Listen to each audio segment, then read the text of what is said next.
Seja bem-vindo, seja bem-vinda ao Cá Entre Nós. O Cá Entre Nós é um programa que eu quero falar aqui de vários assuntos, porque eu sou a editora, a pauteira, a gente faz tudo aqui e eu tenho muitos interesses. O meu interesse de hoje é saber como se faz um influenciador digital, como se transforma um influenciador digital. Por isso, eu convidei o meu amigo Murilo Ribeiro, de anos de estrada de televisão, ao meu lado, sentado ao meu ladinho, a gente fazia um programa que a gente não vai dizer qual é, e por isso a gente se conhece muito bem. Agora, eu acompanhei essa estrada do Murilo quando estava na televisão, já construindo essa sua figura nas redes sociais. Eu acompanhei essa construção e por isso eu resolvi convidar o Murilo hoje, Murilo Ribeiro, hoje para vir conversar sobre esse assunto. Murilo, obrigada, viu, por aceitar vir aqui falar nesse canal que está só no comecinho, e você sabe bem como é o comecinho,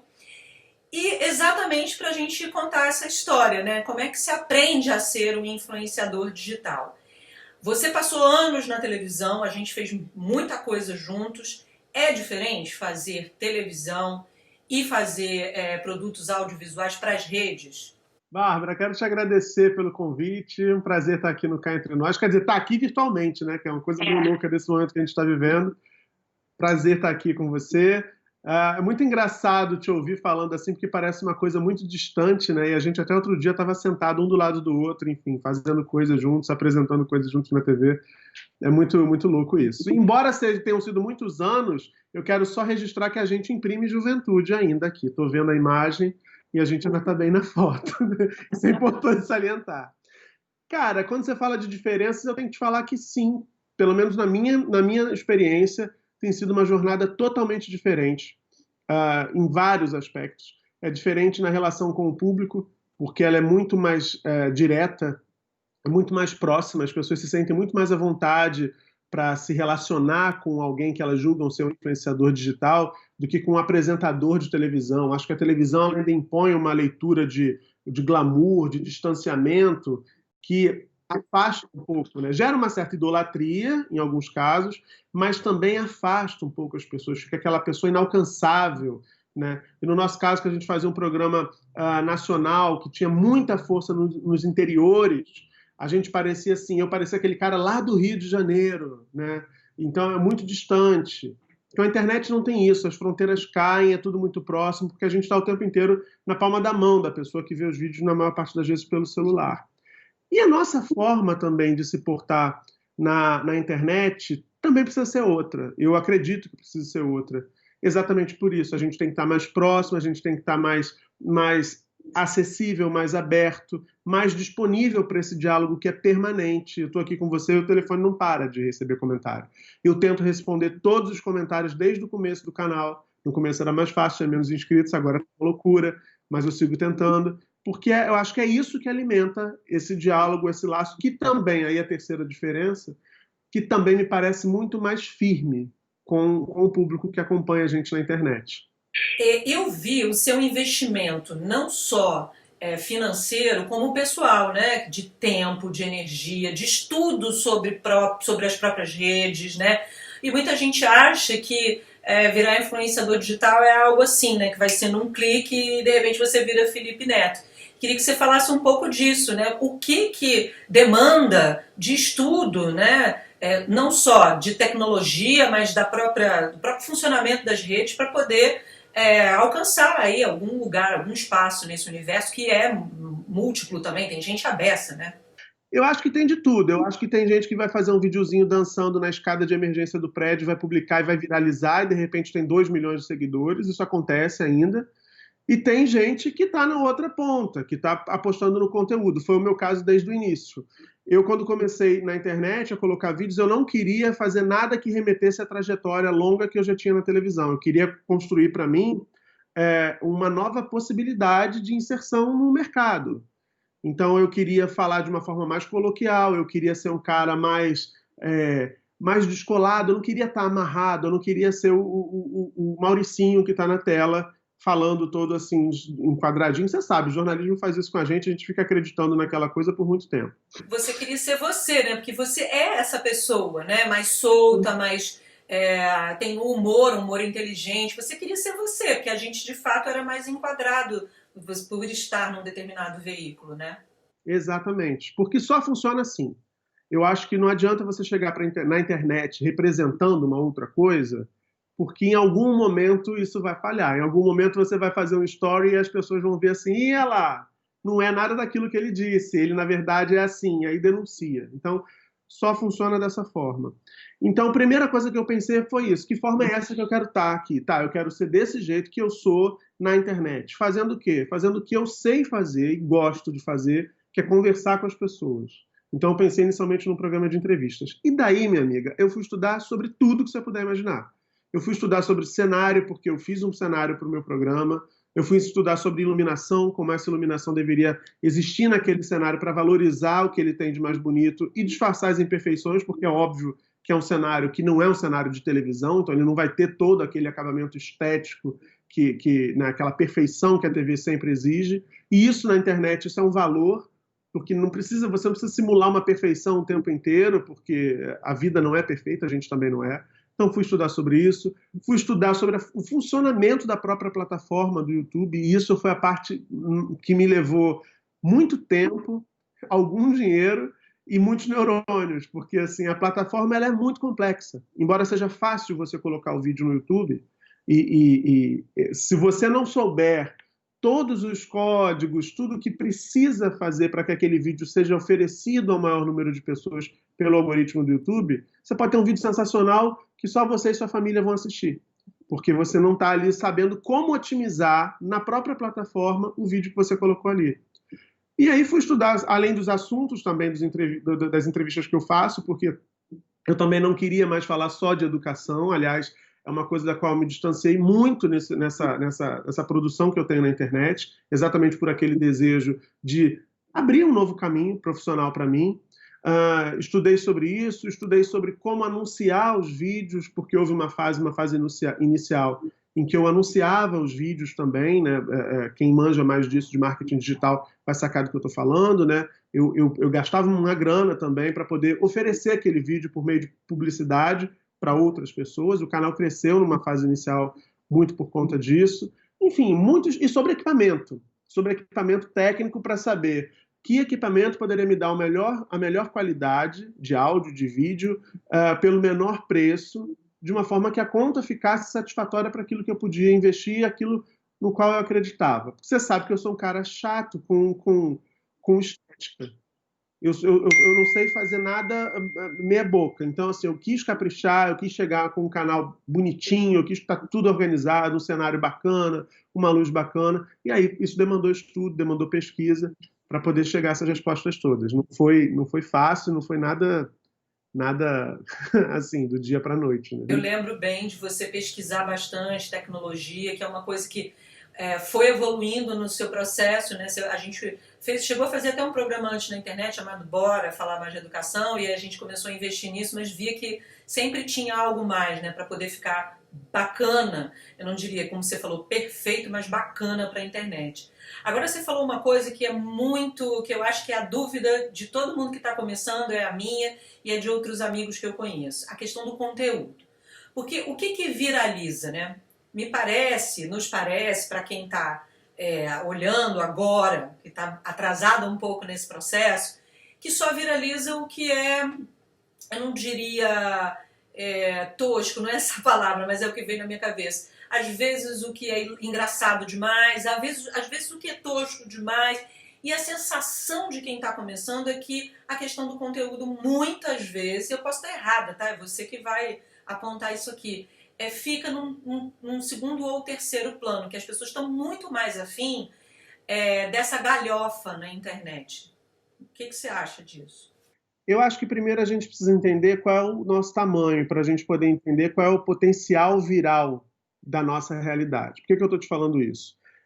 No meu canal, o primeiro viral é uma entrevista com um ator que virou um amigo, Jefferson Schroeder, que é um cara que faz umas vozes diferentes. A galera que for jogar no Google depois vai saber. Muita gente já conhece ele. Viralizou. É uma entrevista que hoje está com quase 1 milhão de visualizações.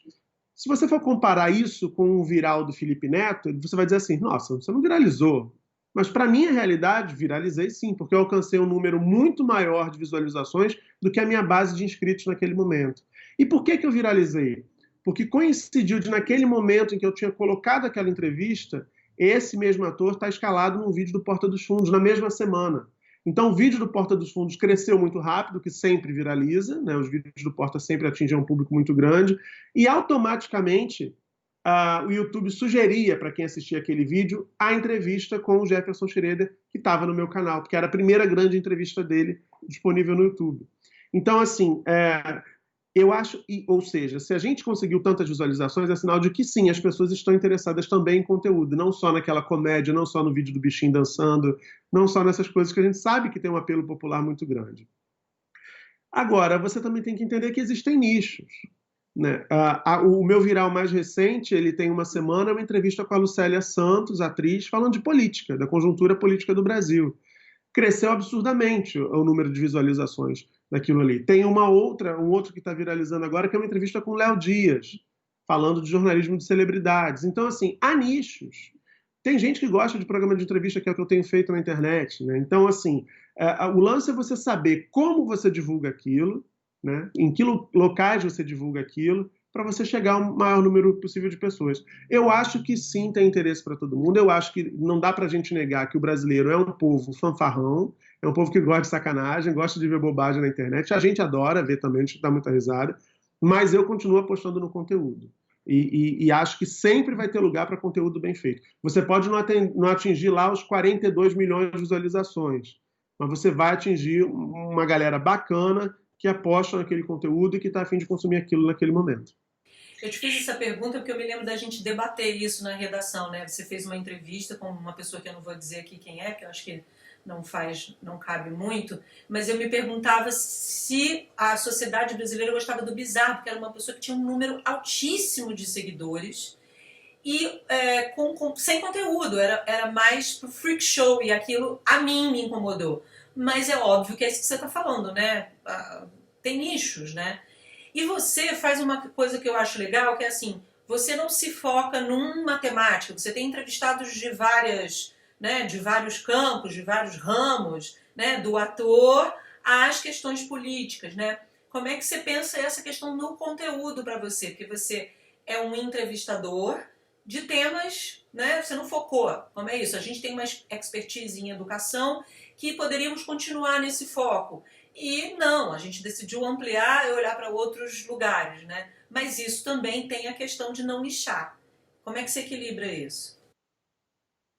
Então, essa entrevista, é até engraçado você falar isso, porque assim, eu acho que todo mundo tem uma história para contar.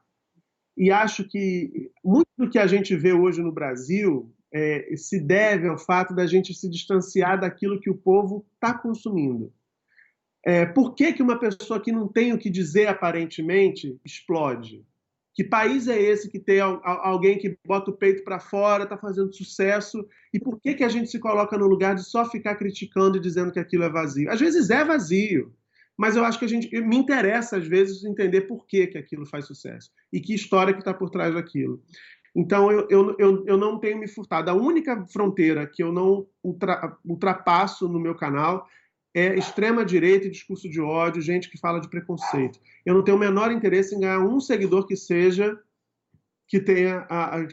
venha ancorado nesses valores que estão aí agora em voga no governo brasileiro, por exemplo. Então, essa fronteira, você não vai achar nenhum vídeo no meu canal que cruze, que ultrapasse. Agora, com relação a não ter uma linha, eu acho que isso é bacana, porque isso surpreende a audiência. Eu não vou ser aquele cara que está sentado toda semana falando da mesma coisa, e agora menos ainda, porque é todo dia, então não vou ser essa pessoa. E isso também me ajuda num outro extremo, porque eu estou falando com públicos diferentes todos os dias. Então, se um dia eu faço um programa sobre política, no outro dia eu estou falando sobre teatro, no outro eu estou falando com uma drag queen, eu estou atingindo públicos que, em princípio, poderiam ser completamente diferentes, mas que têm, muitas vezes, unidade. A experiência na comunidade que eu estou construindo no canal tem me revelado isso, que existe uma interseção grande nesses assuntos todos que eu estou escolhendo. O público começa a sugerir também pessoas que ele quer ver conversando comigo ali no programa. Então, sim, não há um nicho. Talvez se houver um nicho, eu diria um nicho da entrevista. Pessoas que gostem de programas de entrevista. Mas a pauta, ela é muito diversa, inclusive a partir de um valor, que eu acho que é algo fundamental para todo mundo que quer ser criador de conteúdo na internet. É descobrir que valores você quer levantar, que valores você quer que atravessem o teu conteúdo. No meu caso, desde muito cedo, eu percebi que os valores eram ligados à diversidade e à cultura popular. É o que eu queria, é o que eu queria defender. Sendo um homem gay, eu não posso, vivendo nesse país extremamente LGBTfóbico, eu não posso fingir que estou ignorando essa realidade, né? Eu não posso deixar para lá e fingir que isso... Não, me interessa falar disso, me interessa dar voz para quem também fala disso. Dar voz não, porque as pessoas já têm a voz. Dar espaço para que as pessoas falem disso. Então, desde o início, por exemplo, no Senado tem lá a bandeira. Aquela bandeira é para sinalizar para qualquer pessoa escrota que passe por ali por acaso, que sim, ali vai ter alguém falando de direito de lésbica, gays, pessoas bi, pessoas trans, o tempo inteiro. Pode não ser agora, né, nessa entrevista de hoje, mas na de amanhã vai ter, certamente. Né? Vai ter um videocast todo final de semana falando disso o tempo inteiro, levantando essas bandeiras. Encontrar esses valores eu acho fundamental, porque é exatamente a partir desses valores que você se conecta com o teu público. São as pessoas que partilham do desejo de ver aquilo ali ecoar na sociedade, que vão chegar no teu canal, que vão se inscrever, que vão comentar nos vídeos, vão dar likes. Hoje em dia eu tenho seguidor que toda transmissão que eu começo, ele avisa assim, gente, dá like que ajuda ele, não esqueça de compartilhar o vídeo. Eu não preciso falar porque ele está ali fazendo isso. É o Thiago Cavalcante, vou até mandar um beijo pro Thiago, que talvez ele assista. Então, assim, isso é a partir dos valores que você se une. Ninguém está ali porque me acha gato. Pode até ter um ou outro, por exemplo. Mas é a partir dos valores, do que eu digo, da forma como eu me coloco, que as pessoas acabam se aglutinando em torno daquele canal. Quanto tempo tem do início e agora de você estar com uma projeção, digamos, significativa, né? Porque teve aquele início, que eu me lembro bem, que é ali de todo dia, né? Um pouquinho todo dia para que você possa chegar a como é que você está agora. Mais ou menos quanto tempo? Olha, eu comecei o canal em 2 de outubro de 2017. Eu queria que o programa fosse libriano que nem eu. Foi assim, 2 de outubro de 2017. Agora a gente está em maio de 2020, eu faço 3 anos em outubro. Né? O programa Chega Junto, que é o programa principal do canal, né? o mais longevo, ele está na 4ª temporada. E nesse ano, depois que eu saí da TV, eu mudei um pouco a estratégia, eu passei a fazer vídeos diários. E aí o canal tem quadros diferentes, enfim, eu passei a fazer vídeos diários. Esse ano é o ano que a gente está registrando o maior crescimento. Em todos os anos anteriores, eu não conquistei a quantidade de seguidores, de inscritos que eu conquistei agora de janeiro a maio de 2020. Por então, quê? Assim, o que você acha que aconteceu? Você falou que mudou de estratégia, o que você fez de diferente para que você pudesse ter esse crescimento? Eu acho que tem 2 fatores que são fundamentais aí. O primeiro é que eu passei a produzir diariamente. A plataforma cada vez mais quer que você coloque vídeos ali. Isso, participando de congressos, de reuniões, você sabe que eu vou a esses eventos. Isso há 2 anos eu já venho ouvindo. Naquela época eu não tinha a menor condição disso. Mas esse ano, quando eu saí da TV, eu decidi, cara, eu vou investir nisso, meu tempo nisso. Então, você aumenta a oferta. A plataforma entende que você é um cara que tem potencial e ela também passa meio que vamos dizer assim, dá aquela forcinha para que o algoritmo entregue teus vídeos para mais pessoas. Isso é uma coisa. Agora, a outra coisa que foi fundamental no meu caso é que eu voltei a falar desses valores. Porque o que aconteceu? No ano passado, com esse governo que a gente tem no país, eu me afastei um pouco dessas bandeiras porque eu estava vinculado a uma empresa que era ligada ao governo federal. Você sabe disso. Então, eu não podia falar muito dessas questões, porque isso poderia, de alguma forma, gerar algum conflito de interesse. Eu estava ligado ao governo federal falando de coisas, o governo não acredita em nada disso que eu falei, que defendo, né? E desde sempre falo lá no canal. Nesse ano, a partir do momento que eu saí, que esse vínculo se rompeu, eu voltei a falar de tudo aquilo que é fundamental, que eu acho que é de mais urgente na sociedade brasileira. Falar contra racismo, falar contra a homolesbotransfobia, falar contra abuso da polícia, falar a favor dos direitos humanos, falar em defesa da cultura popular, tudo isso. E além de acompanhar o que está acontecendo no país. Né? Tem uma série de vídeos que agora está suspenso por causa da pandemia, mas que são Fala Muca, que é um vlog, eu comento assuntos da atualidade. Eu comentava notícia todo dia. A notícia mais importante do dia eu estava ali no fim da noite comentando no YouTube e no IGTV. Então isso me trouxe muita gente. As pessoas passavam a me mandar mensagem assim: estou esperando qual vai ser o vídeo de hoje. Sabe aquela bobagem que acontece assim, 2, 3 da tarde? As pessoas já começavam a me mandar mensagem assim: já estou esperando para ver o que você vai falar disso. Isso acabou engajando mais a audiência. Então acho que foi exatamente isso. O fato de passar a publicar vídeos diariamente e também me reconectar aos valores dos quais eu nunca me afastei pessoalmente, mas enquanto que por um tempo eu fiquei afastado por conta dessa outra relação profissional que eu tinha. Isso contradiz aí um pouco a ideia, aquela que a gente falava um pouco antes, né? Parece que as pessoas já veem isso muito na televisão, já debatem muito isso, né? Debatem entre si porque veem na televisão. Não, né? Elas querem um outro conteúdo sobre aqueles determinados assuntos que estão sendo discutidos na própria TV de uma outra forma nas redes sociais, né? Então, contradiz no sentido que eu estava pensando, de que as pessoas já veem isso, vão querer ver isso. Vão querer ver esse tipo de conteúdo? Vão. Só que embrulhados, digamos assim, embalados de uma outra maneira talvez não tão duras, né? Não tão engessadas quanto na TV, né? É porque as pessoas vão querer ver o que a Bárbara pensa, o que o Murilo pensa. Porque elas sabem que não vai ter o filtro de uma emissora, de um conselho editorial. É o que você pensa a partir daquilo ali. E também a gente não pode ignorar, né, Bárbara, que a gente está no momento em que a imprensa tradicional enfrenta uma crise de credibilidade imensa.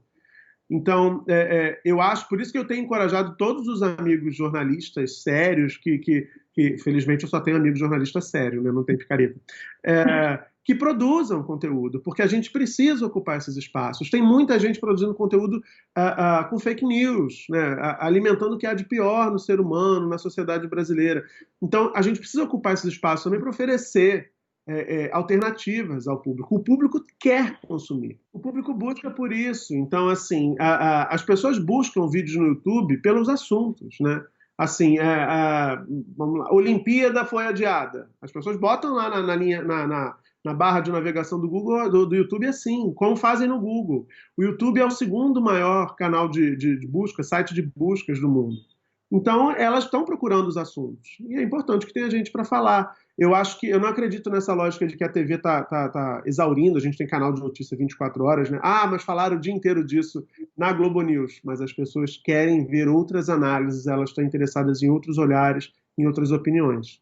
A gente tem uma questão nesse sentido que é o começo, que você falou aí na Globo News, né?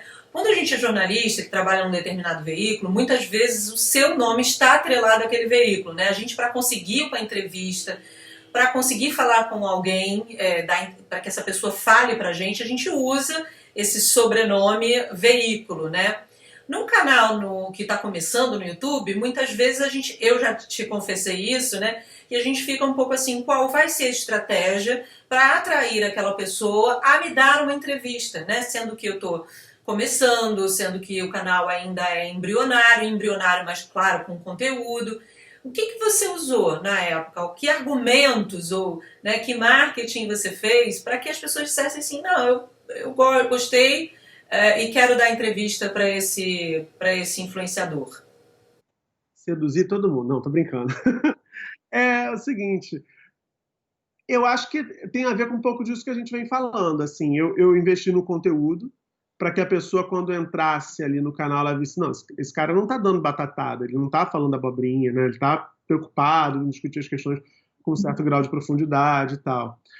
E eu era honesto, Bárbara, essa vergonha eu nunca tive. Eu tive uma série de outras, mas essa eu nunca tive. Eu ligava e falava, olha, tem um canal no YouTube, estou começando, eu mandava mensagem. Eu fiz muitos convites pelas redes sociais. Eu tive um facilitador, porque a minha conta no Twitter ela foi verificada. Para quem não sabe o que é isso, aquele selinho de autenticidade que fica do lado do nome lá do usuário. Logo no início, né, do canal, a minha conta foi verificada. Isso me abriu muitas portas, porque tem pessoas que são muito grandes nas redes, que elas só leem as menções de contas verificadas. Eu vi isso, o Felipe Neto disse isso também na entrevista do Roda Viva, que ele só lia contas verificadas. porque não tem condição, é humanamente impossível ficar lendo zilhões de menções todos os dias no Twitter, por exemplo. Então isso me facilitou. Abordei muita gente assim, olá, tudo bem? Queria te convidar para uma entrevista. E aí vamos falar por DM, a pessoa, a maior, eu posso te dizer que 90% das pessoas topavam conversar. Então eu acho que isso é um facilitador importante, aliado à minha falta de vergonha de convidar as pessoas para isso, porque todo mundo tem um começo. Todo mundo tem, ninguém começa com 1 milhão de seguidores. Todo mundo começa. E aí, para mostrar as minhas credenciais, eu tinha um conteúdo. Eu tinha um conteúdo dizendo assim, olha, as discussões que a gente tem feito, os temas que a gente tem levantado, olha como é bonitinho o cenário que eu fiz, porque essa também foi uma preocupação. Né? Você acha isso, que a questão estética também atrai? Tipo, se você não, né, não tá muito preparado ainda, enfim, né, tá com um cenário ainda meio caidinho, você acha que isso pode influenciar da pessoa querer ou não? Eu acho que dependendo do tipo de pessoa que você convide, eu acho que isso pesa. Se você tem um canal, o que não devia ser, né? Mas enfim, se você tem um canal, você convida uma pessoa que está fazendo, sei lá, um trabalho que ela está com muita projeção. E aí ela olha o seu canal e vê assim, pô, mas ele está gravando na sala de casa, sentado na mesa e tal. Não sei se eu vou. Eu acho que isso pesa, de alguma maneira isso pesa sim. É diferente se a Miriam Leitão abrir um canal amanhã e estiver na mesa do jantar da casa dela conversando com as pessoas. Então, quem não quer conversar com a Miriam Leitão na casa dela, né? Mas é isso, a Miriam Leitão é um nome de expressão nacional e aí é outra história. Eu lá atrás, eu pensava assim, você lembra que eu conversava isso? Cara, eu não sou um cara conhecido, eu quero impressionar pelo que eu digo, pelo conteúdo e também pelo visual para as pessoas verem assim, cara, tem um investimento, tem alguém pensando, a parada é séria. E acho que deu certo. E eu me lembro que você começou em casa, né? E é isso, né? As pessoas iam, você montou um cenário em casa, eu me lembro dessa história. Montei um cenário na sala da minha casa, eu dividi apartamento com um amigo, Daniel, que você conhece também. Topou, o que foi fundamental, um grande apoio nessa fase de começo, porque se ele criasse casa, eu não teria como fazer. Ele achou o cenário tão bonito que ele falava assim, deixa que está enfeitando a sala, tá incrível. Legal. E aí, nesse início, eu convidava amigos, eu convidei pessoas do nosso meio, né, da nossa área de atuação, que eram próximas e que podiam entender esse momento inicial que era na sala da minha casa. As duas únicas pessoas que não eram amigas foram convidadas da estreia, que também foi o Léo Dias, que topou ir lá, trabalhava perto, né, o dia ficava lá pertinho, e já exatamente o Jefferson Schroeder, esse ator que eu disse, que eu fiz o convite para ele e depois ele me contou outro dia numa live que a gente fez, dizendo assim, eu fiquei muito assustado porque assim, quando eu estava indo, eu comecei a pensar, nossa, eu estou num carro que um estranho mandou para me pegar para eu gravar uma entrevista na casa dele. Tudo que o mãe fala para a gente não fazer, não entra num carro de estranho, não vai para casa, enfim, ele fez tudo isso. Mas enfim, eu sou gente boa, deu tudo certo também. Teve alguém que recusou? Não precisa dizer o nome. Ah, não, porque é em casa. Não, com essa justificativa, não. Que bom. Eu me lembro que houve... Teve gente que chegou, que topou, também não vou dizer o nome. Não. Chegou, topou, e lá, acho que ficou assim, viu só no canal, sabe, assim, os vídeos no canal, achou bonitinho, e lá ficou meio assim, mas na casa, sabe? Aí a entrevista foi meio, sabe, assim, roda presa, foi puxado. Mas como se a gente chegasse nos lugares e os cenários de TV muitas vezes são pequenos, são micros e funcionam, né? A questão é a funcionalidade no vídeo, não é?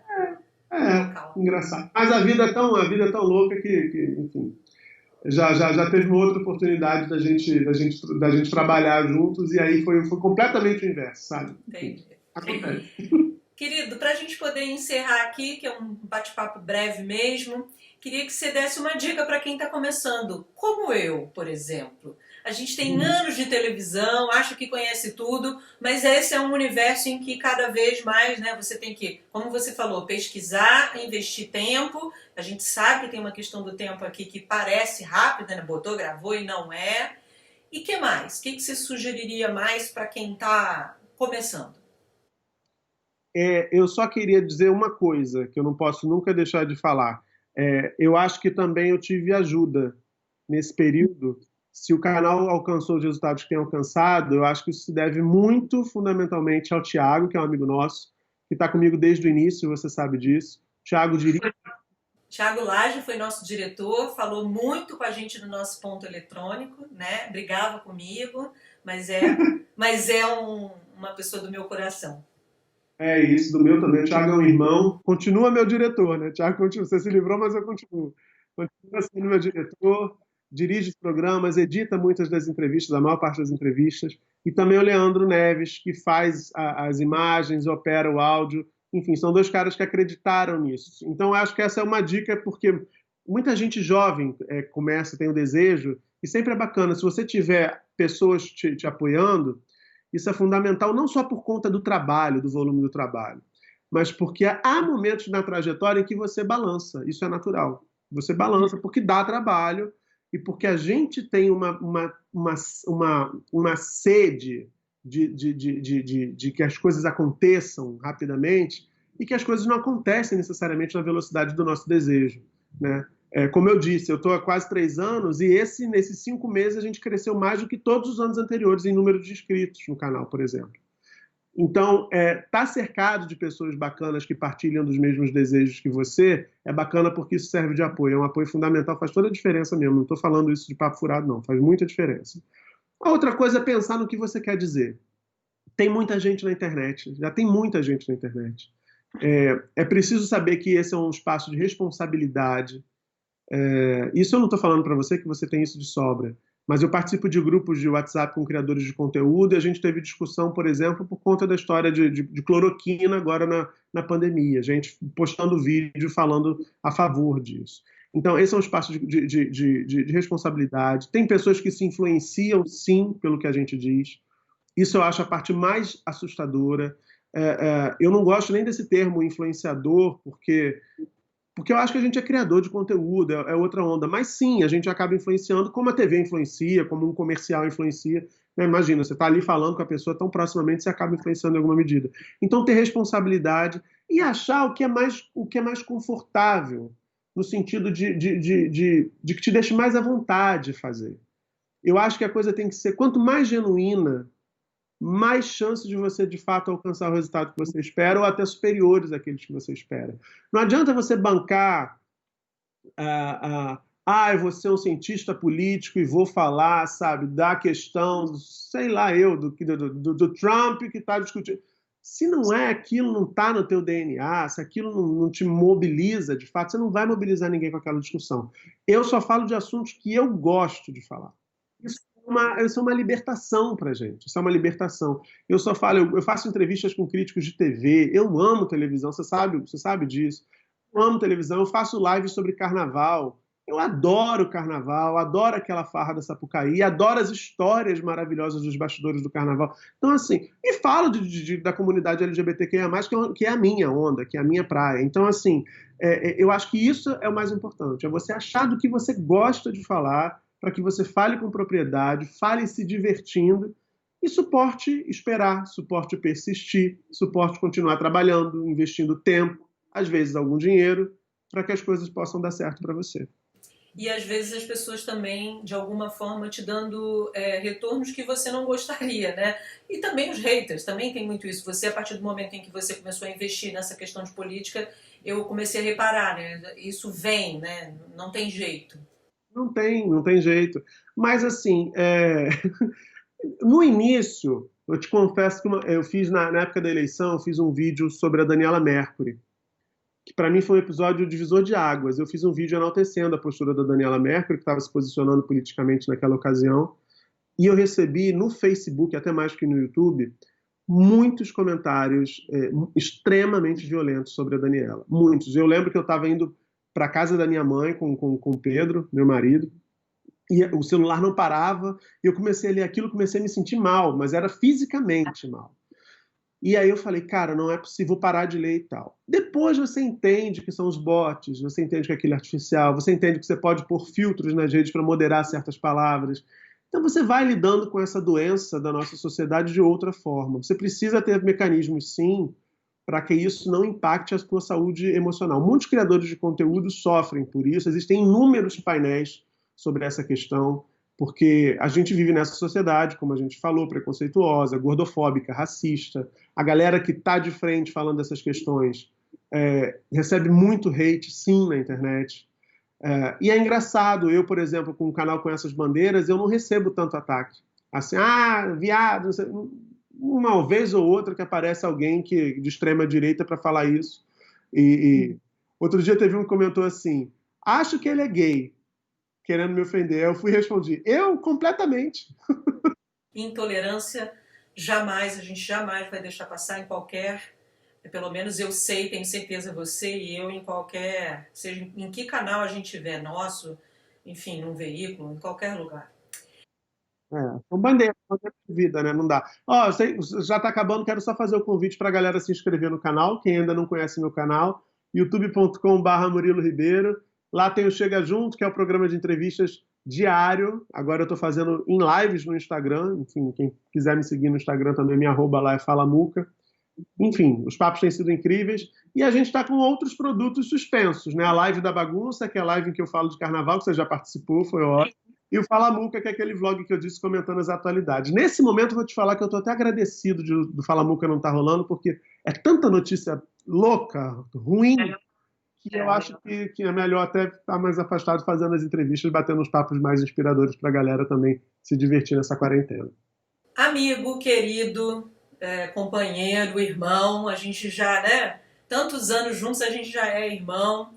Murilo Ribeiro, jornalista, influenciador digital, você falou que não gosta dessa expressão, criador de conteúdo, enfim. Obrigada mesmo por ter vindo aqui, por ter dado esse teu depoimento, essa tua experiência, porque muitas vezes as pessoas que estão começando se sentem, eu estou passando por isso, acho que tem outras pessoas também, se sentem inseguras, exatamente aquilo que você falou, né? Às vezes dá uma hora, poxa, isso dá tanto trabalho, será? Invisto, não invisto? Mas você aí, a gente pode dizer que é um case de sucesso e pode dar aí exemplo, dar essa inspiração para outras pessoas. Obrigada, viu? Fico muito feliz de ajudar, quero te agradecer de novo pelo convite, acho que foi um papo bacana. Estou só começando nessa história também, eu acho que é uma estrada longa, acho que tem muita coisa que a gente pode fazer ainda, que eu tenho desejo de fazer, que a internet possibilita que a gente faça. Então é um prazer trocar. Eu só acredito na vida assim, se a gente estiver trocando, se a gente estiver de mão dada, para todo mundo crescer, sabe? Para crescer mais gente junto. Eu acho que a gente tem que superar aquela ideia dos grandes, sabe? Dos inalcançáveis, dos inatingíveis. Não, acho que tem que ter um monte de gente grande para que a coisa mude. Só assim que o mundo vai se transformar, que a sociedade vai ser melhor. Você sabe que eu sempre acreditei nisso e eu acho que assim tem que ser. E por isso que eu fiquei tão feliz com o teu convite, poder dialogar contigo e com a galera que vai assistir. Não foi à toa que eu te chamei, porque você inspira muita gente, a mim, inclusive, e, claro, muitas outras pessoas. Beijo grande. Beijo, amor.